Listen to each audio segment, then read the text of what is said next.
Donc, bonjour. On a bien vu depuis ce matin, en fait, et encore là, les difficultés des familles dans le cadre d'une sédation profonde et continue jusqu'au décès. Donc, en fait, vu que cet accompagnement n'a pas du tout été théorisé pour l'instant, une recherche était vraiment indispensable à ce sujet. Donc, merci de me permettre de présenter mon travail et j'espère qu'il va vous apporter des éclairages pour avoir des pistes sur l'accompagnement qu'on peut proposer aux familles dans ces situations-là. Donc, bien sûr, on part du constat de la mise en place de la loi Leonetti-Claeys, donc avec la possibilité de la mise en place d'une sédation profonde et continue jusqu'au décès. Donc, dans le cadre bien précis, donc des souffrances qui restent réfractaires à toutes les thérapeutiques mises en place et au pronostic engagé à court terme, et bien sûr avec la volonté du patient de vouloir mettre en place cette sédation. Alors en fait, je suis partie de mon expérience professionnelle, donc je travaillais à l'unité de soins palliatifs et donc j'ai eu l'occasion d'accompagner des sédations profondes et continues jusqu'au décès.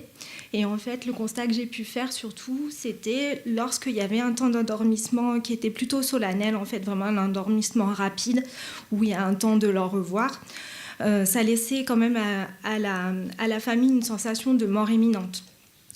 Et malheureusement, ou heureusement, je ne sais pas, le temps de sédation est quand même variable et il n'est pas toujours court, comme on a pu le voir, et il peut durer, et parfois quelques jours, voire plus d'une semaine, et que vraiment, quand ce temps s'allonge, l'entourage est vraiment mis à mal, et ça peut vraiment créer des souffrances, parce que l'entourage reste spectateur en fait, de la dégradation du corps et du temps de l'agonie. Et souvent, ils viennent à demander à ce que les choses s'accélèrent et qu'on hâte la mort. Donc face à ces situations, quand même, moi, je me suis beaucoup interrogée et je me suis demandé s'il y avait vraiment des spécificités dans l'accompagnement des familles dans ce cadre-là, qui était différent de celui des familles en fin de vie, des proches des patients en fin de vie, pardon. Donc, savoir si ces difficultés, elles étaient communes à toutes les sédations, si à chaque fois qu'on mettait en place une sédation, les proches avaient ces difficultés-là, et si aussi elles étaient rencontrées par les autres unités de soins palliatifs ou autres services qui mettaient en place les sédations. Donc, au final, j'ai fait une recherche documentaire. Donc, au niveau de la méthodologie, j'ai fait une recherche de août à novembre 2017. Donc, je me suis basée sur les moteurs de recherche, les bases de données. Et ce qui est apparu surtout, c'est qu'au final, il n'y avait aucune étude française qui avait été menée pour l'instant, ni sur le vécu des familles, ni sur l'accompagnement. Certainement parce que cette loi est vraiment très récente et qu'il faut avoir quand même un certain recul dessus. Et donc, j'ai dû élargir mes recherches aux pratiques internationales et aux observations.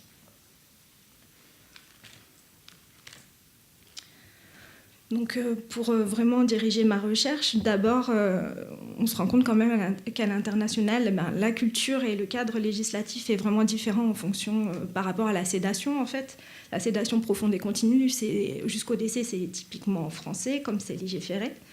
Et donc, j'ai essayé déjà de sélectionner les études qui concernaient les sédations continues jusqu'au décès, et plus particulièrement celles qui concernaient le vécu des proches, parce que je n'ai pas trouvé en fait d'études qui avaient pour sujet vraiment l'accompagnement. Et j'en ai retenu 11 au final qui mettaient en avant les difficultés des proches face à la sédation. Donc dans les 11 études sélectionnées, vous les retrouverez quand vous aurez le PowerPoint. En fait, dans les références, je vais vous en parler globalement, mais je ne vais pas les citer une à une, ce serait trop compliqué, je n'ai pas assez de temps. Mais en tout cas, elle concerne différents pays. Donc, il y a le Japon, les Pays-Bas, la Belgique, le Royaume-Uni. Il y en a même qui concentrent ces 3 pays ensemble, en fait. L'Israël. Et aussi, je me suis intéressée à une revue systématique de la littérature internationale de 2012. Principalement, elle concerne les structures de soins.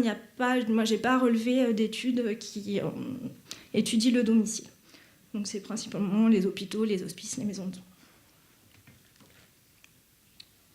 Donc, ce qu'on relève, c'est que quand même, les proches sont satisfaits de la sédation, ils sont contents parce que ça permet aux malades vraiment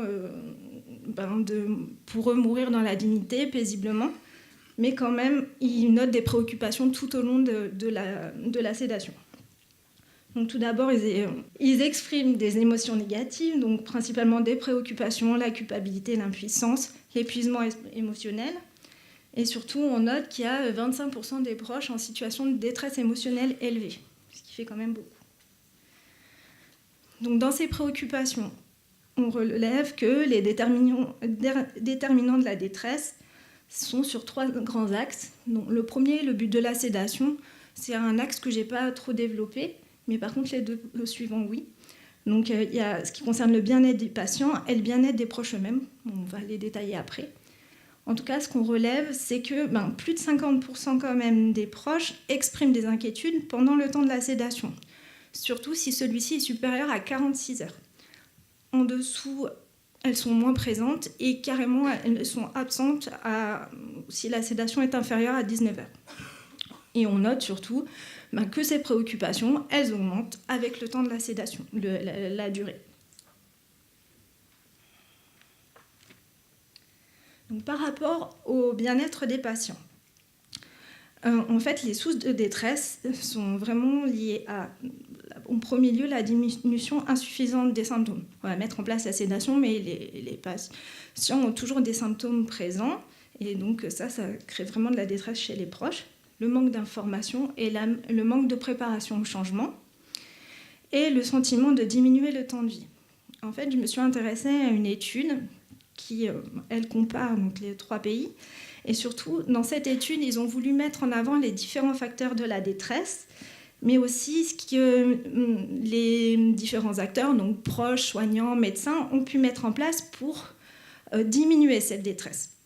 Et en fait, ils ont identifié 4 proximités, ce qu'ils appellent, dont une qu'ils ont appelée la proximité causale, donc ce qui correspond en fait entre le lien entre le décès du patient et la mise en place de la sédation.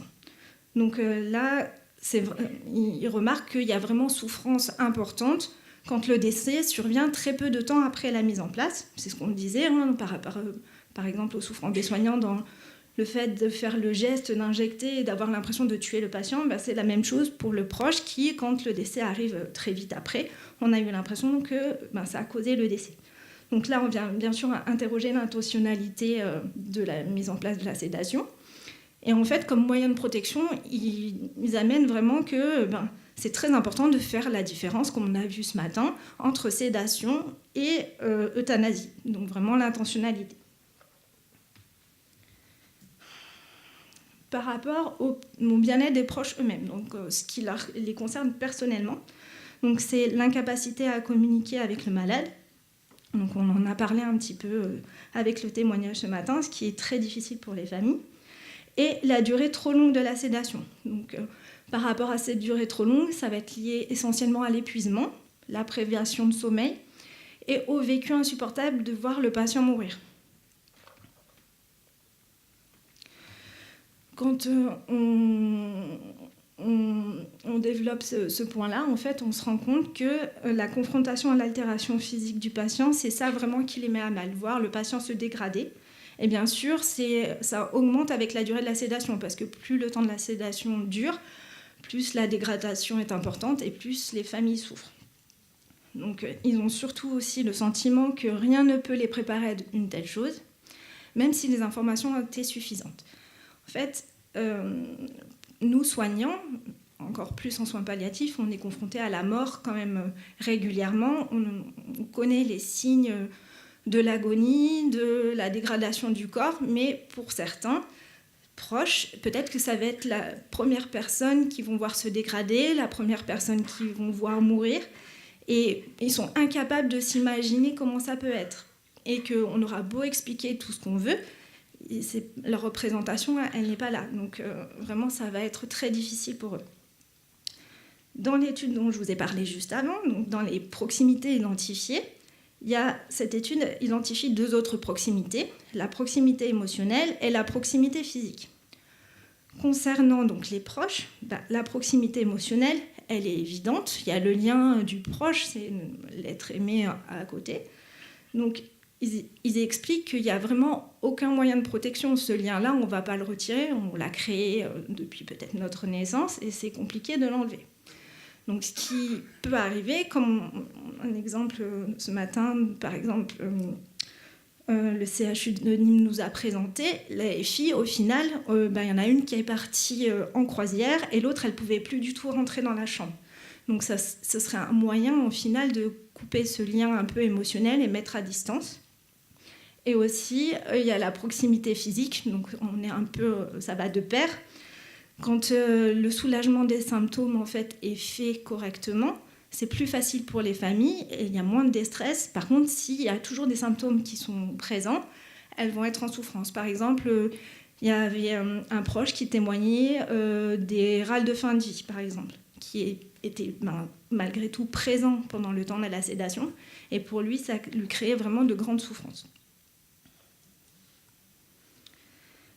Dans les études, en fait, on a pu retrouver cette problématique, en fait, vraiment quand la sédation, elle va durer et que la souffrance des familles est intense et qu'elle augmente avec la durée de la sédation, les médecins peuvent vraiment être amenés à subir des pressions des familles, donc, comme on l'a vu au départ dans mon expérience, et où il y a cette demande de hâter la mort vraiment. Et parce que parfois, alors les proches témoignent du fait souvent d'absence d'information, donc elles se sentent un peu seules à ce niveau-là. Et donc c'est pour ça qu'elles demanderaient à hâter la mort.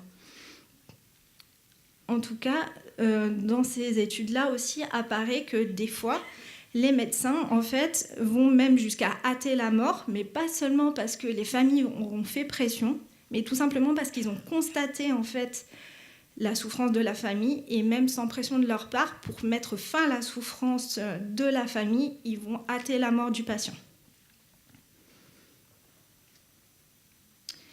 Donc les différentes études sélectionnées quand même ont permis de mettre en avant les besoins des proches.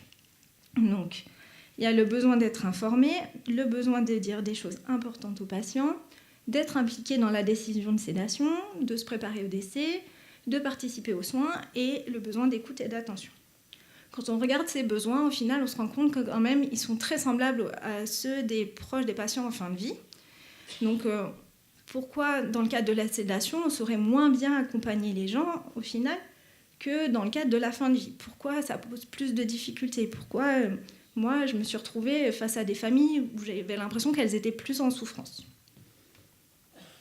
Donc, en fait, je suis partie du postulat que avec la sédation, la société a l'impression d'avoir trouvé la solution à une fin de vie digne, à vraiment une mort plus lisse, moins moche. Or, quand même, on se rend compte que la sédation, elle ne fait qu'endormir le patient et que la dégradation du corps, elle continue, que le temps de l'agonie, il existe et il existe même sous la sédation. Et donc, comme on disait tout à l'heure, l'autre qui meurt, ça ne correspond pas toujours à l'imaginaire qu'on se fait, quoi. Donc, quand on va sédater le patient, on sédate ses souffrances à lui, mais on ne va pas sédater les souffrances de la famille. Et donc, même si elle va véhiculer vraiment cette illusion de calme et de sérénité, on perd toujours un être cher. En plus, on rajoute une absence de communication. Il y a la durée sur laquelle on n'a vraiment pas de moyens, on ne peut rien faire. Il y a le besoin que les familles soient impliquées dans cette décision. Et vraiment, c'est important, je pense, de s'attarder sur toutes ces notions qu'on va revoir pour essayer d'améliorer notre accompagnement. Donc, par rapport aux besoins d'information, on note vraiment que l'information, elle est indispensable pour se préparer au décès du patient, mais qu'elle ne va pas empêcher la souffrance. En gros, ça veut dire que c'est bien d'informer les familles, mais on ne va pas faire que ça. Il y aura d'autres choses, essentiellement le soutien à côté. Les familles, elles disent que globalement, elles sont informées en quantité suffisante, mais par contre, la qualité est à revoir. Vraiment, il faut s'améliorer. Quant au contenu, on va revoir dans la diapo d'après ceux qui veulent savoir. La façon, donc par exemple, il y avait des proches qui témoignaient du fait d'avoir des informations dans le couloir, que les médecins ne soient pas disponibles ou non présents le week-end pendant le temps des visites des familles, les divergences entre les médecins, les infirmières. Donc vraiment faire attention à tout ça. Et aussi, c'est important de faire attention aux mauvaises compréhensions. Dans une étude, ils expliquaient par exemple qu'à posteriori, c'est des études qui interrogent les proches souvent bien 3 mois après le décès, qu'ils avaient enregistré qu'en final, la sédation avait été causée par la morphine. Or, c'est bien le midazolam qui avait été utilisé pour la sédation. Donc, on donne les informations, mais au final, on se rend compte qu'à posteriori, les proches, ou toute personne qu'on informe, ne comprend pas toujours nos propos. Donc, par rapport au désir des proches quant à l'information, le contenu, ils veulent connaître les symptômes qui vont se présenter, la détresse du patient, les thérapeutiques qui vont être utilisées, la durée potentielle de sédation et le processus des morts. Ce contenu-là, en fait, il est aussi... c'est ce que les proches demandent, mais aussi les recommandations québécoises et européennes vont dans ce même sens, en final. Ils nous encouragent à vraiment informer sur ce contenu-là. Pour permettre aux proches de se préparer, il y a vraiment des informations nécessaires aussi. Donc, par rapport à la conséquence de la sédation, donc, c'est-à-dire diminuer les souffrances du patient, la réduction de conscience et l'incapacité à communiquer, mais aussi l'évolution du patient, donc l'altération physique et les symptômes de fin de vie. Donc, c'est vraiment les médecins qui ont identifié ça. Et aussi, donc, c'est pareil, les recommandations québécoises et européennes vont dans ce sens. En fait, quand on vient annoncer la sédation, ça vient vraiment acter la fin de vie. Et qui dit fin de vie, inévitablement, la détresse de la famille. Parce qu'il va y avoir perte de l'être cher. Donc, vraiment, la nécessité d'information quant à la sédation est indispensable. C'est important de rappeler l'intentionnalité de la sédation et aussi la notion d'incertitude par rapport à sa durée et à la survenue du décès. Donc, quand on vient faire une annonce, quelle qu'elle soit, on crée un effet de sidération. Et donc, c'est important de respecter un délai entre l'annonce et l'arrêt des traitements. Et parce que ça va vraiment permettre à la personne qui a reçu l'information de cheminer et réitérer l'information plusieurs fois, ça va lui permettre de l'assimiler. Donc, bien sûr, ça, c'est pas après, c'est des propositions que je fais moi. Ça me semble important, avec tous les résultats qu'on a trouvés, au final, d'avoir un langage adapté, communiquer avec des mots simples, se mettre à la portée de chacun, si possible, bien sûr, dans une salle appropriée, et que toute l'équipe doit avoir le même discours. Il ne faut pas que le médecin dise une chose, l'infirmière une autre. Tout le monde doit être d'un commun accord. Par rapport au besoin d'être impliqué dans la décision, on remarque qu'elle peut être différente suivant les pays. Ça va d'une simple information à l'obtention du consentement des proches. Donc, globalement, ils sont informés à plus de 80%. Par contre, à Jérusalem, il y avait moins de 50% des proches qui étaient informés. Donc, et même pour ces proches-là, une fois qu'ils ont été informés, la sédation elle a été mise en place le même jour en fait, que la sédation. Donc, ils ont été vraiment en souffrance par rapport à ça. Donc pour les proches, être impliqués dans la décision, pour eux, c'est vraiment important et ça leur permet de se préparer à la séparation. Mais aussi, ça peut être une source de détresse élevée. Toujours par rapport à la même étude dont je vous ai citée, la 4e proximité qui a été identifiée, ils appellent ça la proximité décisionnelle. Donc c'est être impliqué au final dans la décision. Ils remarquent que le fait d'être impliqué dans la décision, ça induit cette notion de responsabilité et bien sûr que ça va augmenter l'impact émotionnel. Donc, au moyen de protection, vu qu'ils étaient interrogés, les proches, les médecins, les soignants, en fait, on se rendait compte que chacun se renvoyait la balle, en fait. Le médecin se reportait un peu sur les proches, les soignants sur le médecin, les proches sur le médecin, et personne ne voulait vraiment porter ce poids de responsabilité-là, parce que c'est une décision difficile. En tout cas, moi, je souhaite attirer l'attention vraiment sur la manière dont on va formuler les choses quand on va informer et impliquer la famille.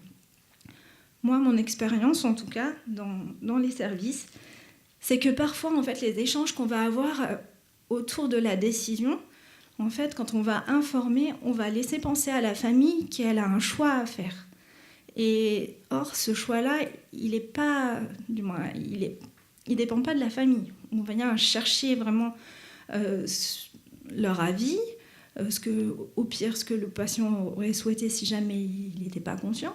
Mais c'est bien, on l'a bien dit plein de fois ce matin et encore cet après-midi, que c'est une décision médicale après une concertation collégiale.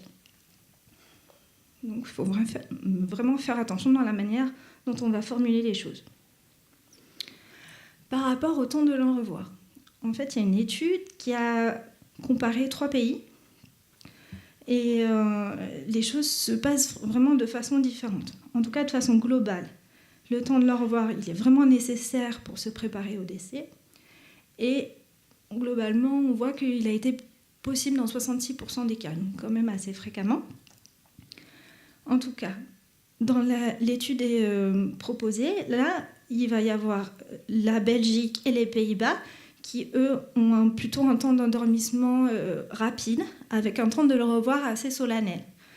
Et donc, les proches sont contents de pouvoir dire au revoir, d'être présents pendant ce moment-là. Mais au final, après, ils disent qu'à posteriori, ça a créé quand même un stress dans l'après, parce qu'en fait, ils attendent la mort du patient. Et ce temps-là, si jamais la sédation dure, est très long et source de détresse. Par contre, au Royaume-Uni, là, l'endormissement, il est progressif. En fait, il n'y a pas un moment particulier et ils vont vraiment sédater les gens au fur et à mesure de leurs symptômes. Et au final, il n'y a pas de revoir unique. Donc, au fur et à mesure, le patient s'endort de plus en plus. Et là, les préoccupations sont moins importantes. En tout cas, par rapport au besoin de dire des choses importantes avant la mise en place de la sédation,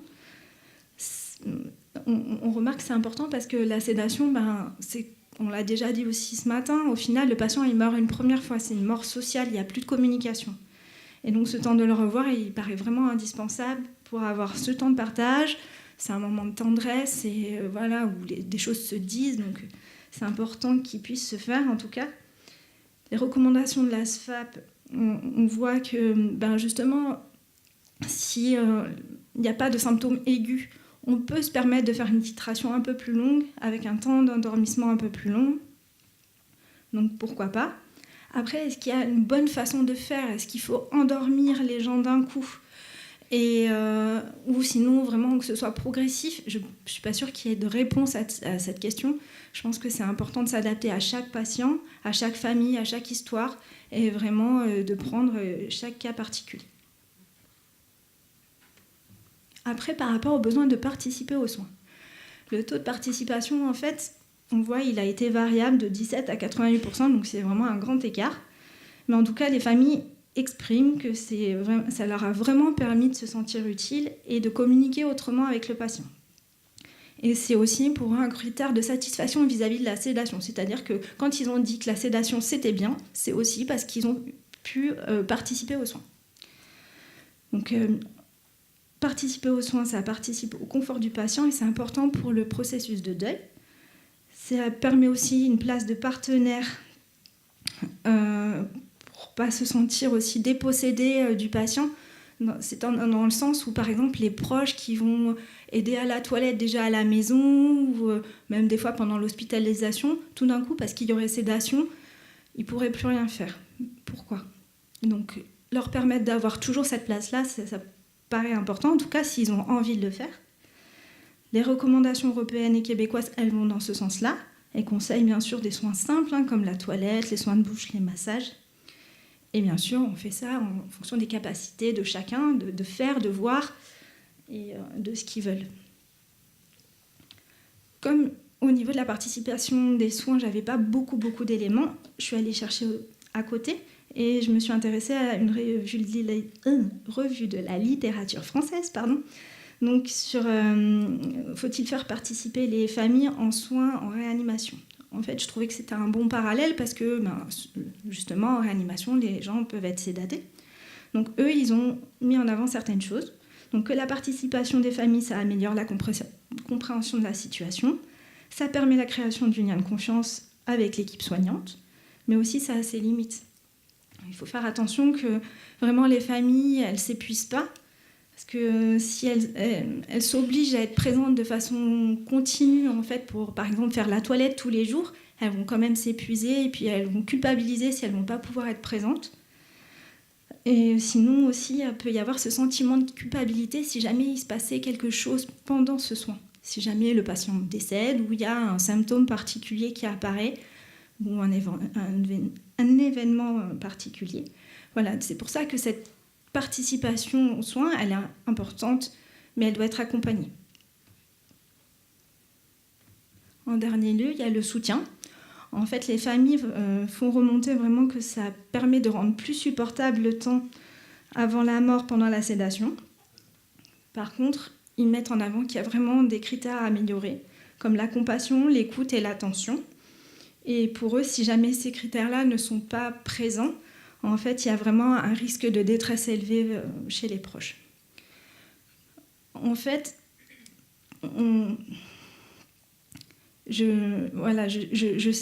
c'est des propositions que j'ai faites. Je ne sais pas s'il y a d'autres choses à voir ou pas, mais ce qui me semble important, c'est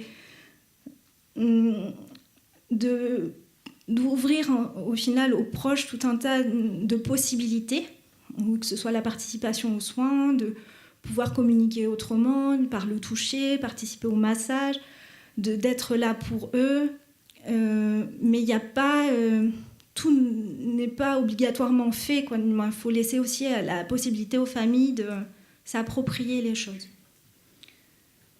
Par rapport au soutien, quand même, il y a la notion de pré-deuil, ce qu'ils vont pouvoir vivre pendant ce temps-là. Ça va préparer vraiment à leur travail de deuil et ça va vraiment influencer. Donc le soutien pendant ce temps-là est vraiment indispensable. L'espace géographique autour du patient, il va vraiment se réduire. Là, le patient, s'il est dans sa fin de vie, souvent il est alité, mais là, pour le coup, dans le cadre de la sédation, il ne peut plus quitter son lit. Donc vraiment, le proche va être dans la chambre, autour du lit, et lui permettre de sortir de la chambre, ça va être quand même bénéfique, et de lui rappeler que il n'a pas à culpabiliser de ne pas être toujours auprès du patient. Donc vraiment offrir un espace de parole, d'écoute, bien sûr établir une relation de confiance. On a parlé aussi de la disponibilité des soignants. Quand c'est possible, quand c'est dans une unité de soins palliatifs ou des fois dans d'autres services, c'est possible. Il y a des salles des familles. Et aussi les rassurer sur le fait de prendre le relais pour qu'ils aillent s'aérer, dormir chez eux, aller manger, vivre quand même pendant ce temps-là parce qu'ils ont besoin de se ressourcer pour continuer d'accompagner le patient qui est sédadé. Donc, pour conclure, excusez-moi, je n'ai pas fait de diapo. En fait, on en a parlé. Est-ce que cet accompagnement-là est vraiment transposable pareil à domicile ? Est-ce que la sédation est possible pendant ce temps-là ? Ça semble peut-être plus compliqué de pouvoir être présent tout le temps pour la famille. Ça se questionne en tout cas. Et aussi, est-ce que cet accompagnement est possible si les soignants eux-mêmes sont en souffrance et qu'ils ne sont pas convaincus de ce qu'ils font ? Donc, à mon avis, c'est indispensable en tout cas que les soignants soient formés aussi bien sur la sédation que sur l'accompagnement pour pouvoir permettre un accompagnement de qualité. Voilà, merci.